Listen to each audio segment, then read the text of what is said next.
향후에 5년 후에 이제 자산 가치를 비교하게 되면 상급지 갈아타기 방향이 맞았다는 것을 알 수 있겠죠. 대출을 일으키지 않는 선에서 상급지 갈아타기 이게 어떻게 되느냐라고 하는데 됩니다. 보세요.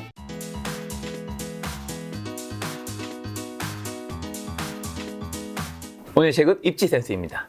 보유주택수에 대한 투자 전략 다시 좀 더 물어보면 지금 어떻게 보면 보합기 아니면 하락장일 수도 있는 지금도 1주택자분들은 갈아타기 해야 한다고 생각하시는 거죠? 갈아타기는 숙명이라고 생각합니다. 그러니까 수평 갈아타기는 의미가 없는 거. 보통은 그렇죠. 우리가 어떻게 갈아타냐면 그냥 이사하는 거죠. 그렇죠. 수평 갈아타기. 그러니까 이 동에서 다른 단지로 뭐 우리 단지가 뭐 25년 차 됐으면 뭐 15년 차 된 옆에 인테리어가 잘 된 집으로 단지로 갈아탄다라는 거 수평 이동인데 그런 것들은 오히려 의미가 없는 거고요. 그러니까 갈아타는 거에 대한 비용만 오히려 좀 소요되는 거고 무조건 그 굉장히 본능적으로 이렇게 올라가셔야 되는 거죠. 상급지 갈아타기 네네네. 하셔야 되는 건데 그런 게 있어요. 그러면은 대출을 일으켜서 상급지 갈아타야 되느냐 이런 시기에라고 말씀하시는데 무리하지 마시고 대출을 일으키지 않는 선에서 상급지 갈아타기 이게 어떻게 되느냐라고 하는데 됩니다. 보세요.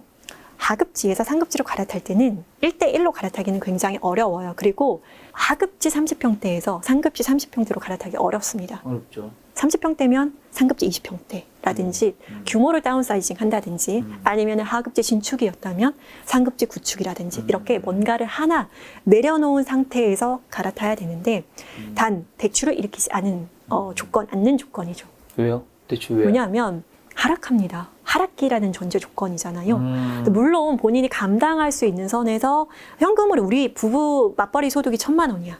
1,000만 원이고 우리가 500만 원을 생활비로 쓰는데 500만 원 우리가 뭐 기타 다른 비용들을 제외하고 300만 원을 저축할 수 있다라고 한다면 2억에서 3억 정도의 대출을 일으키는 것이 크게 문제가 되지는 않을 수 있어요. 이거는 개별적인 가정의 특성에 따라 다를 수 있는데 만약에 내가 갈아타고는 싶은데 대출, 금리 이런 것들이 부담스럽다라고 하신다면 대출을 일으키지 않는 선에서도 상급지 갈아타기가 될 수가 있어요. 예를 들면 이런 뭐 레전드 갈아타기 사례들이 있어요.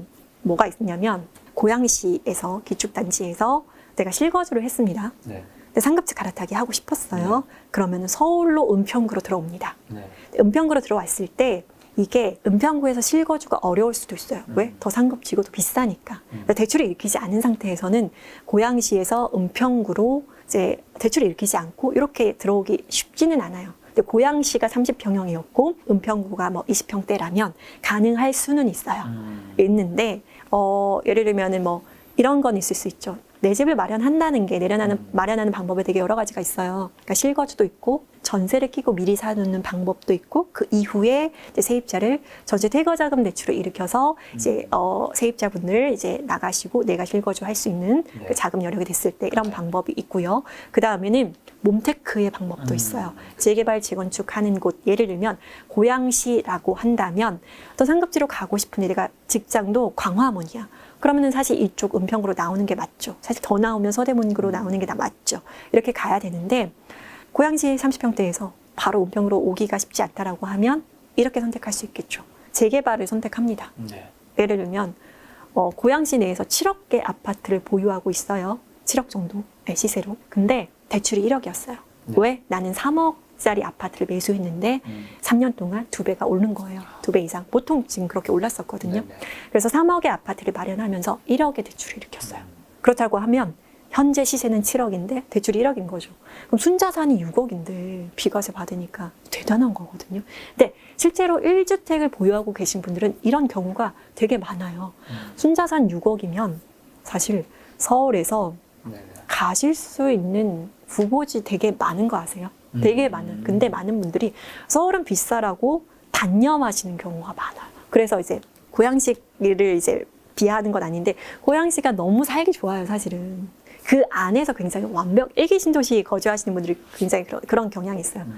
30년 동안 인프라가 계속 누적이 돼서 축적된 거잖아요. 너무 완벽해. 학군도, 상권도, 그리고 공원, 이런 환경이 너무 완벽해서 사실 바깥으로 나가지 않는 이상 그 안에서 너무나 완벽하거든요. 그래서 살기 되게 좋아요 하면서 움직이지 않는 경우가 굉장히 많은데 만약에 지금 뭐 A씨처럼 7억의 시세이고 1억의 대출을 가지고 있는데 만약에 상급지 갈아타겠다라고 하면 서울 내에서 이런 거 있어요. 뭐 가련 1구역, 그다음에 뭐 불강 5구역 이런 식으로 재개발이 진행되고 있는 뭐 가련 1구역 같은 경우 관리처분 인가도 받았거든요. 네. 관리처분 인가 받았다라고 하면은 입주까지 길게 봐도 한 5년 이내면 입주를 할 수 있어요. 그럼 상급지 신축 아파트 그리고 여기에다가 한 5억 정도를 투자를 하고 1억 정도로는 내가 뭐 월세로 거주하신다든지 5년이니까 그렇게 거주하실 수도 있거든요. 그렇게 되면 향후에 5년 후에 이제 자산 가치를 비교하게 되면 상급지 갈아타기 방향이 맞았다는 것을 알 수 있겠죠. 이것도 결국은 이제 상급지 갈아타기 한 방법이기는 한데 만약에 내가 고양시 내에서 자녀가 중학생이고 고등학생이면 또 어려울 수 있어요. 근데 뭔가 하나를 내려놓지 않으면 이 자산이 또 점프하기가 어려워요. 이 티핑 포인트가 되기가 어렵거든요. 근데 또 고양시에서 전세 월세 거주해도 돼요. 그리고 입주권 같은 경우에는 전세자금 대출 받을 수 있거든요. 입주권 하나를 보유한 세대는 전세로 거주할 때 전세자금 대출도 받을 수 있기 때문에 이런 정책적인 요소들을 다 활용해서 상급지 갈아타기가 충분히 될 수 있다는 거고 굉장히 많습니다. 또 재개발이 싫다라고 하면 서울 내에서 전세를 끼고 미리 좀 사 놓으셨다가 네, 자녀가 중고등학교 졸업하고 그 이후에 이제 전세 세입자분들 내보낸다라는 말은 그렇지만 그래서 또 입주할 수도 있고 또 상생임대 인 제도라는 것들을 활용해서 사실은 1주택자분이시라면 거주하지 않고도 강남 권역의 규모가 좀 종잣돈 규모가 좀 달라지긴 하지만 서울에 좀 괜찮은 신축 아파트에 거주하지 않고도 갭 투자만으로도 비과세 12억 혜택을 다 챙기면서 비과세 받을 수 있는 또 방법도 또 생겼죠, 새로. 그러니까 방향은 굉장히 여러 가지인 것 같아요, 갈아타기는. 그래서 지금 장에서는 크게 무리하지 않은 상황에서 자산 규모를 파악하시고 크게 무리하지 않는 선에서 상급지 갈아타기 충분히 될 수 있다. 근데 전제 조건이 뭐냐면은 부동산이라는 게 굉장히 그 비교의 학문이고 선택의 학문이거든요. 이 선택지 A, B, C, D 내 집에서 이 선택지 갈아탈 A, B, C, D를 이게 뭐 정비 사업이 될 수도 있고 전세를 끼고 사는 게 될 수도 있고 실거주가 될 수도 있는데 이런 다양한 요소들 그리고 A, B, C, D가 지역이 또 다 다를 수도 있어요. 똑같은 3억이라는 돈을 A, B, C, D 중에서 어디로 갈아탈까 또 어디를 선택할까 하는 거 어떤 선택을 하느냐에 따라서 이제 굉장히 제 책에서는 부의 계급을 높인다라고 표현했는데 좀 자극적이죠? 굉장히 달라요. 그래서 저는 중요한 게 이 A, B, C, D라는 선택지를 잘 취합할 수 있는 능력이 있는가 굉장히 중요하다고 생각해요. 급지는 높이되 급지를 높이기 위해서 약간 어떻게 보면 조건들을 좀 낮춰야 되는. 조건을 그쵸.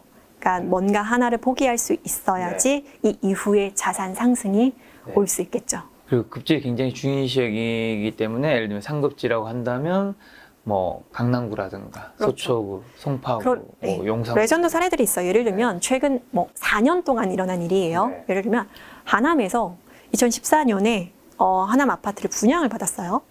분양을 받아서 2년 거주합니다. 그래서 옆 동네 고덕의 분양권, 예전에는 서울 분양권을 이제 프리미엄을 주고 살 수가 있었거든요.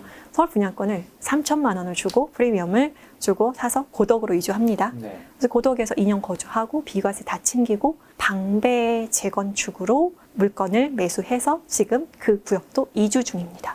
향후에 3년에서 4년 정도면 방배동 신축 아파트로 가게 돼요. 그러면 이게 실제 사례거든요. 4년 동안 있었던 일이에요. 미사에서 강동구를 거쳐서 서초구 방배동까지 올라간 케이스거든요. 이런 갈아타기의 방향성을 가지고 가는 거죠. 대단하죠. 급지 차이가 많이 나죠. 이렇게 계속해서 상급지로 그러면 이렇게 갈아타야 되는 이유는 뭘까요? 그게 결국에는 부로 이어지기 때문인 거겠죠? 그렇죠. 이 투자를 하다 보면 이런 게 있어요. 처음에는 상승률, 수익률에 굉장히 일희일비해요. 예를 들면 내가 수도권 어떤 모 지역에 1억의 갭 투자를 해서 5천만 원이 올랐습니다.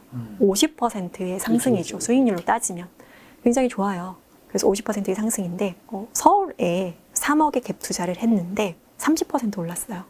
1억 정도가 오른 거죠. 수익률로 따지면 첫 번째 투자가 더 좋은 거일 수는 있어요. 그런데 그 자본 차익으로 따지면 부자가 더 좋은 거죠. 결국은 좋은 입지가 더 많이 오른다는 거죠. 첫 번째 경우에서 5천만 원이 올라서 굉장히 좋은데 지금 이게 단순히 이 수익률만 볼 것이 아니라 뭘 봐야 되냐면은 부동산 시장의 상황, 규제 상황들도 봐야 되거든요. 그 전자 같은 경우에는 5천만 원 올랐을 때 다주택자예요. 그러니까 왜냐면은 자본을 나눴습니다. 자본을 1억 나눠서 했는데 결국 세금까지 고려하게 된다면 실질적으로 소득이 자본 차익이 크지가 않은 거죠. 그리고 상급지가 올라가는 그 자본 차익 금액과 하급지에서 자본 차익 금액이 완전히 다르죠. 예를 들면 이런 거예요.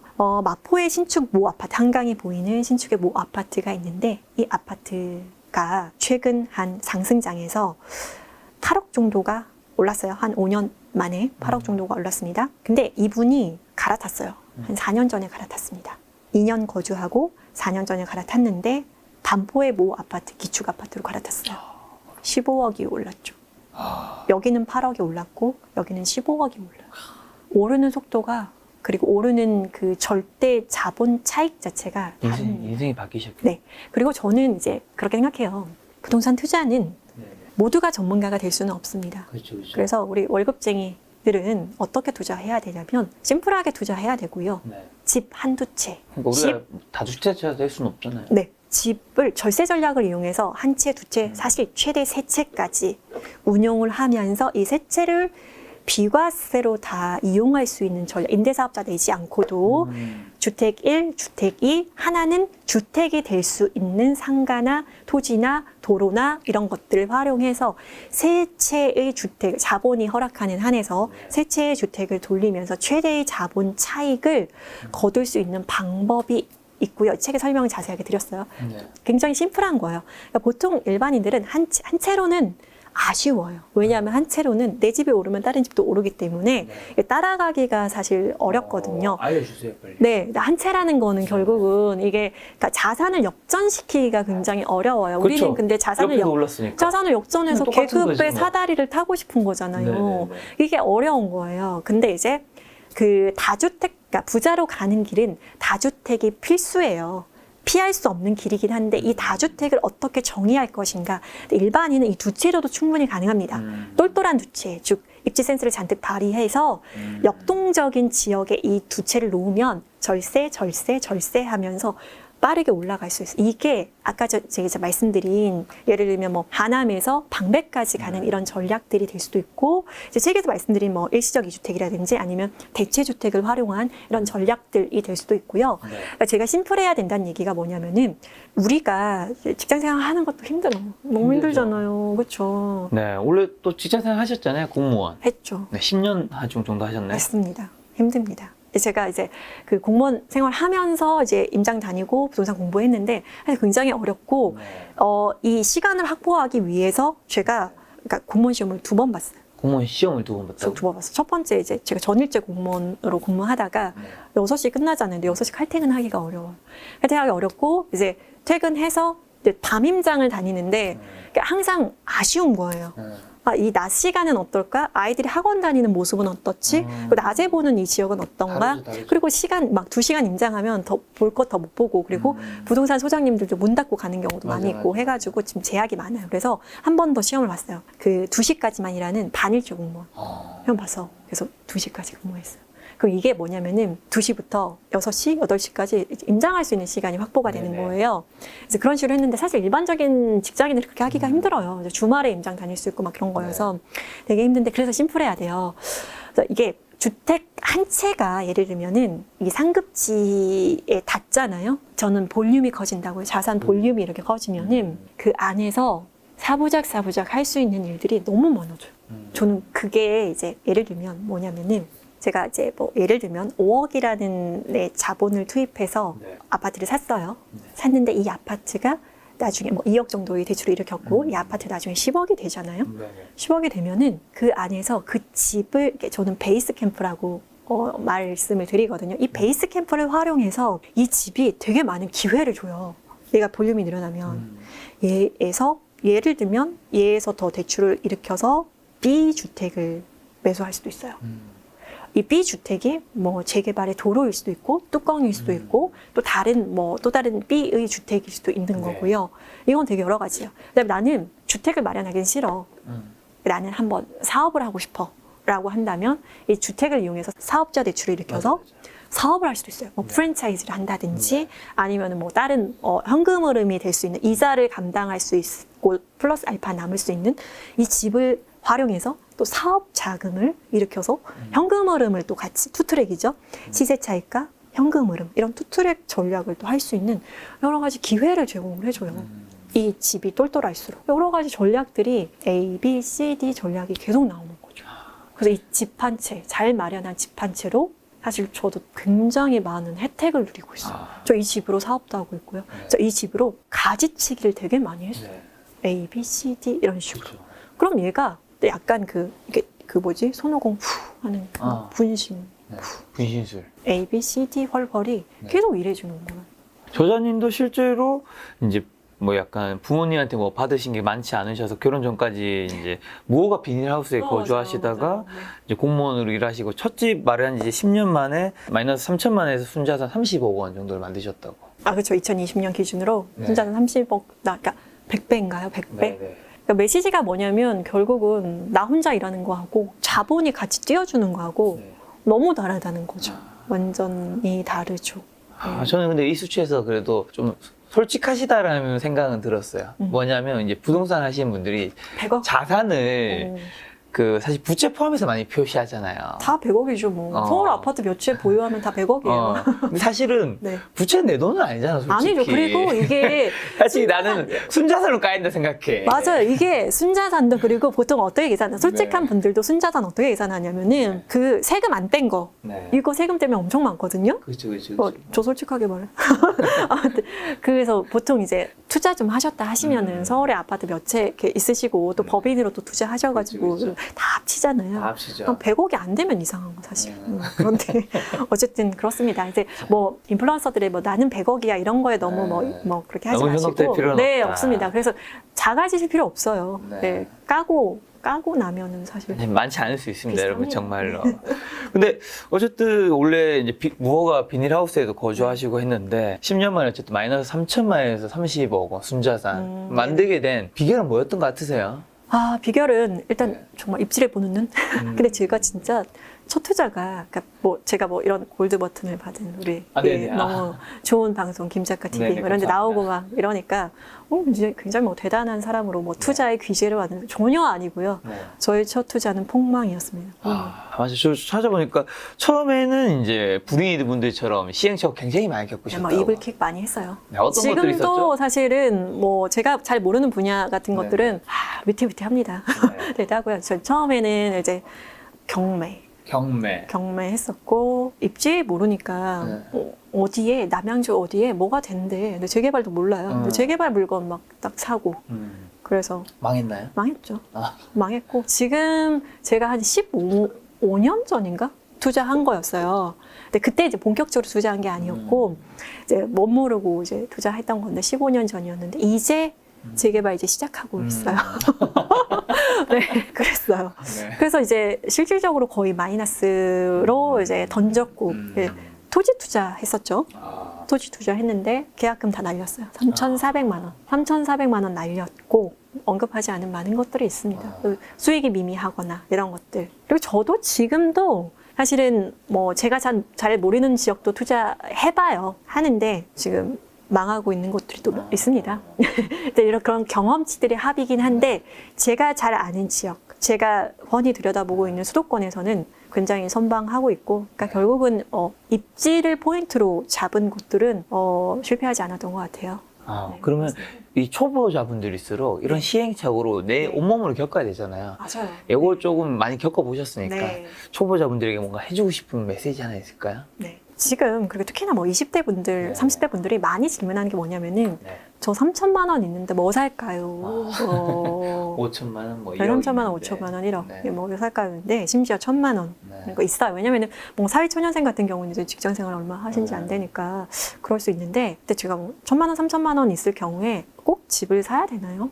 라고 이런 말 하면 좀 그런데 라고 되묻기도 해요. 왜냐하면 마음이 되게 급해요. 그렇죠. 요즘에는 왜냐면은 급해요. 내 동료가 예를 들어서 뭐 투자를 해서 순자산이 1억이 됐대, 뭐 샀는데 5천만 원 올랐대, 뭐 이런 이야기 들으면은 나는 루저 같고 그쵸. 나는 뒤처지는 것 같고 뒤처지고 이렇게 있죠. 하는데 결국은 중요한 건 이거예요. 내가 공부가 됐느냐. 내 입지 물어보면 하나도 모르세요. 근데 이제 그런 분들이 이제 공부 시작하면 그렇겠죠. 저희 같은 강사 말 듣고 어디 좋아요 하면은 사실 검증 없이 가서 사는 거죠. 근데 되게 위험한 게 뭐냐면은 절대 가격 자체가 낮을수록 사실 모멘텀이 좀 떨어져요. 그렇죠. 저가치일 경우가 많이 있거든요. 그러면은 정말 내 피 같은 돈 1,000만 원, 3,000만 원 이거 아무데나 묻으시면 안 돼요. 일단 저는 1,000만 원 있으시면 500만 원이라도 떼어서 뭐 그 정도 아니어도 좋아요. 공부를 좀 시작하셔야 돼요. 공부를 하시는데 좀 쓰셨으면 좋겠고요. 네, 요즘에 뭐 부동산 서적도 참 되게 좋은 게 너무 많고요. 그러니까 저자의 인사이트를 진짜 완전 저 같은 경우도 이거 쓰는데 한 1년 걸렸는데 맞아. 2만밖에 안 하잖아요. 네, 뭐 사실 사람들이 네. 전 그런 것 같아. 이 책에 대해서 책이 뭐 10,000원이든 20,000원이든 뭐 비싸면 30,000원도 있는데 책값에는 굉장히 민감한데 맞아요. 사실 바깥에서 커피 한 잔, 그쵸. 맥주 한 잔 마셔도 커피에다가 저기 케이크 먹고 하면은 뭐 그냥 10,000원, 20,000원 날라가잖아요. 맞아요. 사실 근데 그 커피도 물론 우리에게 휴식을 그렇죠. 주지만 맞아요. 그 커피가 우리에게 뭔가 배움을 주거나 성장을 주는 건 아닌데 네, 맞아요. 그래서 이런 좋은 채널 그리고 뭐 서적 이런 것들로 일단 공부하시고 그리고 그런 것 같아요. 그 정규 강의라는 거 되게 무겁기도 하고 또 비싸기도 해요. 그렇죠. 그래서 특강 같은 것들 그 저자 인사이트가 3시간 동안 녹아 있거든요. 근데 그 요즘에 5만 원이에요. 근데 뭐 강의 들으라고 한다 뭐라 하실지 모르겠지만 그 10년 전에도 부동산 특강이 5만 원이었거든요. 근데 인플레이션 전혀 반영하지 못하고 있고 그 3시간이라는 것 안에서 굉장히 많은 인사이트를 얻으실 수 있어요. 그런 것들을 이제 가볍게 하시면서 좀 마인드 리셋 하시고 하시면서 공부는 하고 시작하자는 거죠. 가볍게 워밍업 하시면서 공부하시면서 시작하셨으면 좋겠어요. 네.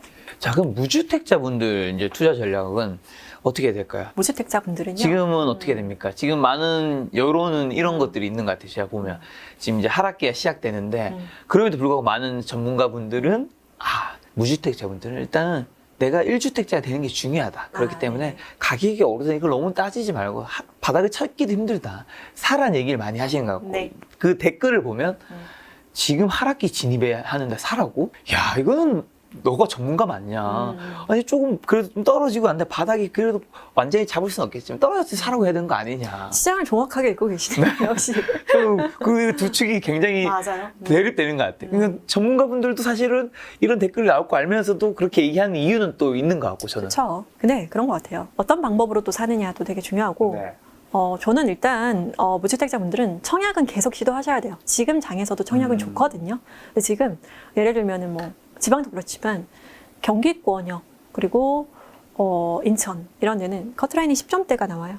근데 분양가가 뭐 20평대 기준으로 한 3억대, 30평대는 4억 정도 이렇게 해서 나오는 곳들이 있거든요. 네. 물론 이제 메인 핵심 지역에서는 커트라인이 뭐 그렇게까지 떨어지진 않는데 인천 지금 10점대 커트라인 나오고 그래서 주변에 20대 분들 많이 당첨되고 있고요. 그다음에 뭐 경기권역에서 메인 핵심 지역은 아니지만 그래도 뭔가 그 지역 자체가 성장할 수 있는 가능성이 있는 그런 지역들 30평대인데 뭐 4억 이런 식으로 나오는 데가 있어요. 그러면은 저는 이제 결국은 이제 분양을 받고 그 투입되는 금액, 그 재정 시스템을 아신다면 결국은 3억의 아파트는 3천만 원을 투자한 거고 4억의 아파트는 4천만 원을 투자를 한 거거든요. 네.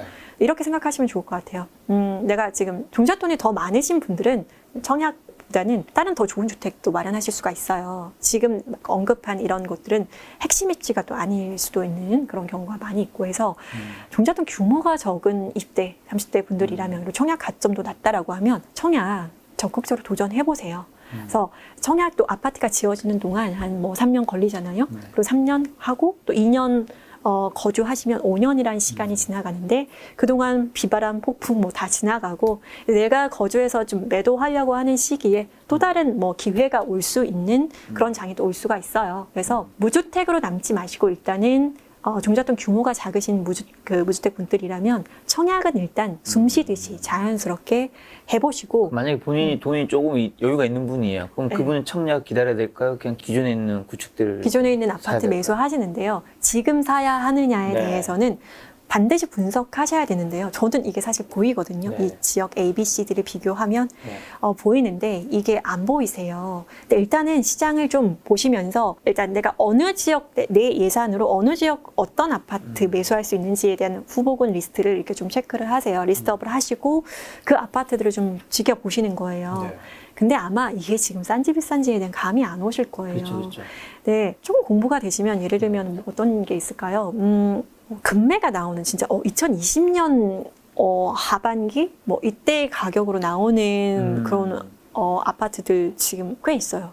급매 이런 것들. 왜냐하면 급매가 왜 나오냐고 하면 이게 하락기여서 공보로 던진다라기보다는 사실 급한 매물들이 있거든요. 일시적 이주택 언제까지 매도해야 되고 그 다음에 기타 여러 가지 뭐 내가 팔아야만 하는 뭐 급한 사정, 뭐 우리 딸이 사고를 쳤어, 뭐 이런 거 그런 것도 집안마다 그런 게 있을 수 있어요. 상속을 받았을 수도 있고 맞아요. 세금을 뭐 내기 그런 위해서 여러 가지 맞아요. 그런 것들이 있을 수 있어요. 네네. 그래서 이런 매물들이 나오고 있는데 이런 것들에 대해서 좀 판단하셔가지고 매수하셔야 되는데 많이 올랐어요. 근데 저는 뭐 지금 당장 매수하세요라기보다는 이제 말씀드렸잖아요. 올해 하반기까지는 급격한 상승은 없을 수 있어요. 그래서 좀 하반기까지 시장 관망하시면서 좀 철저하게 분석하시면 좋을 것 같아요. 네. 분석하셔서 똑같아요. 저도 이제 내 집 마련 시작해야지 버스에 앉을 수 있습니다.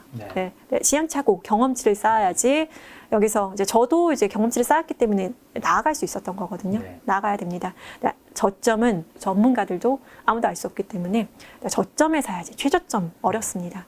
네, 어느 정도 본인의 자산이 허락하는 한에서 내 집 마련하시는데 시장 상황을 좀 지켜보시면서 입지에 대한 확신이 있을 때 입지를 가장 최우선으로 하셔가지고 그러니까 뭐 예를 들면 뭐 인테리어가 훌륭하다 뭐 이런 것들 아니면 연식이 아파트 컨디션이 좋다 이런 거 말고 입지 가치 그리고 미래 가치 이런 것들을 가장 최우선으로 하셔서 내 집 마련하시고 그 집 안에서 2년 4년 거주하시면 거주의 즐거움 또 그 이후에 상승의 기회 같이 가져가실 수 있을 거라고 생각합니다. 네. 저자님 말씀은 지금 어쨌든 하반기에 뭐 상승한다 하더라도 급격한 상승은 네. 뭐 일어나지 않을 수 있어요. 않을 수 있기 때문에 지금 무주택자분들 조금 간망하고 기다렸다가 공부하고 네. 좋은 입지를 이제 그때 가서 사도 늦지 않을 것이다. 그리고 지금 뭐 인천장에서요. 네네. 야단입니다. 인천 지금 정말 들어갈 수 있는 좋은 기회들이에요. 그리고 뭐 프리미엄이 꽤 많이 올랐던 지역도 입주장에 있는 아파트들 꽤 네. 있거든요. 미추홀구라든지 부평구에서 입주장에 있는 아파트 프리미엄 굉장히 낮아졌습니다. 그래서